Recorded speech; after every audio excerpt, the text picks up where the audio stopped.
Hey, eighth grade. Welcome back to my channel. Hi, how are ya? Yeah, my daughter made me say that. Anyways, your recipe this week is pizza. And there's all different kinds you can make and all different ways you can make it. I gave you the recipe for dough, and finding yeast is a little hard. So if you can't find yeast, you could buy dough. You could also use a different sort of bread, like naan, to make your pizza.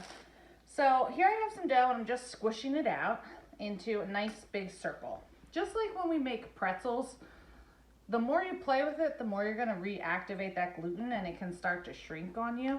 So I usually just start squishing it and then stretching it. For your recipes each week, I'm gonna give you specific recipes, but you can make whatever you want, okay? So if you see a recipe for pizza, but you make chocolate cake, that's fine. I want you guys to be expanding your culinary skills, spending some more time with family, learning some new things, trying new recipes, new foods, etc., etc. It is tough to get specific things at the grocery store sometimes. Like I went today and I could only find whole wheat flour, so everything I make from now on is gonna have to be whole wheat. But when you're making your weekly recipes, you can choose what you want. Okay, so my pizza's starting to come together. It's a little bit of amoeba shape, and that's okay. Mine is oiled, so it does have like a healthy amount of olive oil on here, and that's just to keep it sticking from the pan and to keep it from sticking to the bowl. So I'm just trying to like stretch this out and keep it nice and big. Your pizza dough recipe should make about a 14-inch pizza. If you need to stretch it more, you can put your hands underneath and just try to gently stretch the dough. And if you get a hold, you just need to pinch it together because you don't want sauce running down onto your pan. Okay? Speaking of toppings, I have everything ready to go here. Just gonna wipe off my hands real quick. And you can choose whatever you want. I have sauce, cheese, pepperoni. You could make barbecue chicken, buffalo chicken. You could make vegan pizza. You can use, like I'm gonna do, half regular cheese, half dairy-free cheese. The sky is the limit. Pizza's a really fun recipe just to like bring everyone in your family together.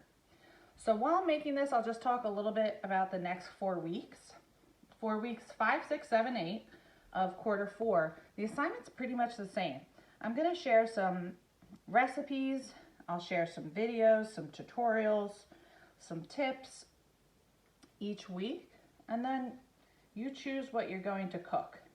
To share your work with me on Blackboard, all you need to do is take a picture and then upload that to the weekly assignment and just write the name of your recipe and include that picture. A sentence or two about how it went, how it turned out would be awesome. If you cannot take a picture, that's fine too. You can still cook, and instead of putting that picture on there, you can just write a paragraph about how that process went, similar to like what we do with the home cooking project with those reflection questions. If there's a week when you just don't feel like cooking or you're not able to get to the store, it's just not happening for you, you don't have to cook. You can always do a recipe analysis, which is finding a recipe online and answering 10 questions about that recipe. Then you just copy and paste those questions and answers into the Blackboard assignment and you'll be all set. So here's my pizza. I have half mozzarella, half pepperoni, and I'm using some dairy-free cheese on the other side so that my daughter does not get sick. And dairy-free cheese is like getting a lot better. You can get it in different flavors. I like to mix the cheddar and the mozzarella because I feel like the mozzarella just by itself is not as good. So we'll put that on there. Now, for the baking temperature, your recipe says 425. Depending on your oven, you can set it higher. Mine's actually set till 450. And you want to have it high enough that, you know, the bottom gets crisp, the top is fully cooked, and it's not like doughy in the middle. So you may have a little more experience kind of adjusting your oven, and you can also talk to your parents. You'll want to see some browning on the edges, right? Our cheese will be bubbly and everything will be cooked through. Just be really, really careful when you take this out of the oven. It is, you know, 425 or 450 degrees, and you want to let it cool for a minute before you would attempt to cut it, so that all that cheese and good stuff doesn't run off. So I hope you guys have a good week this week. I am looking forward to seeing all your awesome recipes. Maybe you get to have a family pizza party. And I will come back to you next week with some more recipes and tutorials.